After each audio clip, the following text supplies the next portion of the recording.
একটা সন্তান মানুষ করতে কত পরিমাণে ধৈর্য আর শক্তি লাগে এখন বুঝতেছি। হ্যালো এভরিওয়ান, আসসালামু আলাইকুম। সবাই কেমন আছেন? আমরা এখনো সুস্থ হইনি পুরোপুরি, কারণ ফারিস্তার জ্বরটা এখনো সারেনি।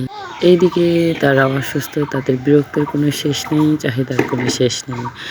সারাক্ষণ কান্নাকাটি আর ছিল এটা খাবো ওটা খাবো, এই সারাদিন এই করে বেড়াচ্ছে। এইদিকে রোজা রেখে ২ ভাই বোনকে এমনি সময় সামলাতে আমার কষ্ট হয়। তারপর হচ্ছে ২ ভাই বোনই প্রায় অসুস্থ। এইদিকে তো এত পরিমাণে বিরক্ত করতেছে, আমি না পারতেছি এদেরকে রেখে চলে যেতে, না পারতেছি এদেরকে আরকি ঠান্ডা করতে। এত পরিমাণে বিরক্ত করতেছে। ফারিস্তা তো কিছুক্ষণ পরপরই কান্না শুরু করে দিচ্ছে। দেখেন তো কী অবস্থা মেয়েটার।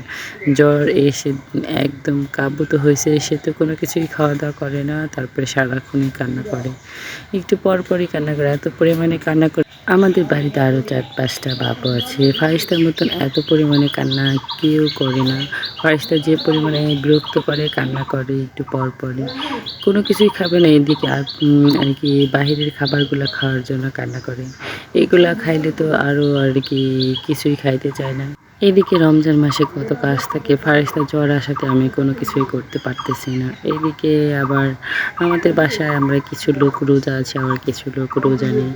আবার সকালেও রান্না করতে হয়, দুপুরেও রান্না করতে হয়। সকালের রান্নাটা আমি করতে পারি না একদমই, কারণ ফারিস্তা তো আরকি অসুস্থ। তারপর হচ্ছে আমি রোজা, আমার কিছুই বলে না আমার শাশুড়ি। উনি একা একা রান্না করতেছে আরকি। আমি সব কিছু কুটে ধুয়ে রেখে গিয়েছিলাম, উনি রান্না করতেছে। আর এদিকে পাতাকপি আরকি এনেছে ওর দাদা, ফ্রিজে আরকি রেখে দেওয়ার জন্য। আমি আরকি কেটে ধুয়ে আরকি হালকা ভাপ দিয়ে আরকি ফ্রিজে রেখে দেবো। এইজন্য আরকি চুলার উপরে দিয়ে আসলাম। এদিকে চুলার উপর দিতে দিতে আরকি তারা ২ ভাই বোন এদিকে চলে আসছে। ২ ভাই বোন এই একটা খেলনা নিয়ে অনেকক্ষণ আরকি কান্নাকাটি করতেছিল। তারপরে ফারিস্তা একটু খেলে আরকি অনেকক্ষণ বুঝে শুনে তারপরে বললাম, ভাইয়াকে একটু দাও। তারপরে তো ২ ভাই বোন আরকি মিলেমিশে খেলা করতেছিল। কিছুক্ষণ খেলা করার পরে সকালে আরকি তেমন কিছু ২ ভাই বোন খাওয়া-দাওয়া করেনি।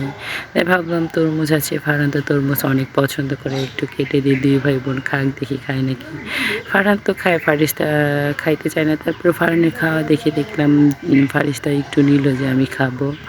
এই তো ২ ভাই বোনকে আরকি আমি তরমুজটা দিয়ে আবার আমি রান্নাঘরে চলে গিয়েছিলাম। পাতাকপিগুলা সিদ্ধ করতে দিয়েছি, দেখলাম যে পাতাকপিগুলা সিদ্ধ হয়ে গেছে। এখন আমি আরকি পাতাকপি পানি ঝরিয়ে আরকি রেখে দেবো। পানিটা ঝরা শেষ হলে আমি ফ্রিজে আরকি রেখে দেবো পরবর্তীতে।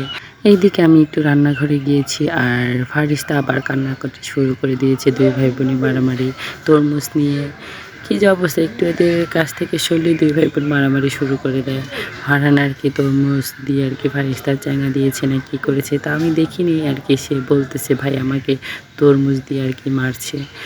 মাঝে মাঝে ফারহান আর ফারিস্তার মারামারি কান্নাকাটি শুনে আমি পাগল হয়ে যাই যে ওদের রেখে সত্যি কোথাও চলে যাই।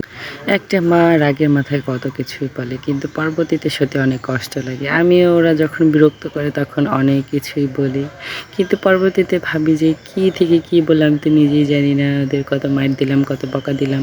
একটা মাই পারে সব কিছু সহ্য করতে। এখন বুঝি মায়েরা কত পরিমাণে কষ্ট করেছে আমাদের জন্য, কিন্তু মায়েদের কথা কি আমরা কখনোই ভাবছি? কখনোই ভাবিনি। এখন বুঝি মায়েদের কষ্টটা। মা হওয়ার পরেই আরকি সব কিছু বোঝা যায়। এইদিকে ফারহান তরমুজ খাচ্ছে আর পুরো গাও-গোতর দিয়ে মাখাচ্ছে। সে খাইতে খাইতে একদম তরমুজের সাদা অংশটাও খেয়ে ফেলছে। তরমুজ খাওয়া শেষ করে এসে ওইদিকে গিয়ে কোথা থেকে যেন একটা ছ্যান্টা ফ্রুট পেয়েছে। সেই একটা ছ্যান্টা ফ্রুট নিয়েই ২ ভাই বোনের মারামারি, আবার কান্নাকাটি। ফারহান দিবে না, ওইদিকে ফারিস্তা নেবেই। কী যে অবস্থা, আমি কোনো দিকে আমি যাইতে পারি না। ফারহানকে বলতেছিলাম, আব্বু তুমি ওইটা খায় না, কোরানো জিনিস খাইতে নেই, কিন্তু সে দেখেন ছ্যান্টা ফ্রুটটা নিয়ে লুকাচ্ছে। কোথায় লুকাবে যাতে ফারিস্তাকে না দেওয়া লাগে। কী যে বলবো, এখন তার অনেকটাই বুদ্ধি হয়েছে যে এরকম করলে মনে হয় দোয়া লাগবে না। এইদিকে ফারিস্তার কথা কী বলবো, ফারিস্তার শরীরটা ভালো না, ও যা দেখতেছে তাই নিতে চাচ্ছে। আর ফারহান দেখেন লুকিয়ে আরকি এখন বলতেছে আমার কাছে নাই আম্মু, আমার কাছে নাই, আমাকে দেখাচ্ছে। তারপরে তো কী আর করবো তাদের। তারপর চাচির রুম থেকে আরেকটা আরকি ছ্যান্টা ফ্রুট এনে ফারিস্তাকে দিলাম। তারপরেই তো ফারিস্তা কান্না কি থামে? ফারিস্তার কান্না একটু পরপরই শুরু হয়। দেখেন কী যে অবস্থাকে নিয়ে আমি কোনো মতেই পারতেছি না। ভিডিওটা এই পর্যন্ত। কি সবাই ভালো থাকবেন, সুস্থ থাকবেন। নেক্সট কোনো ভিডিওতে দেখা হবে। আল্লাহ হাফেজ।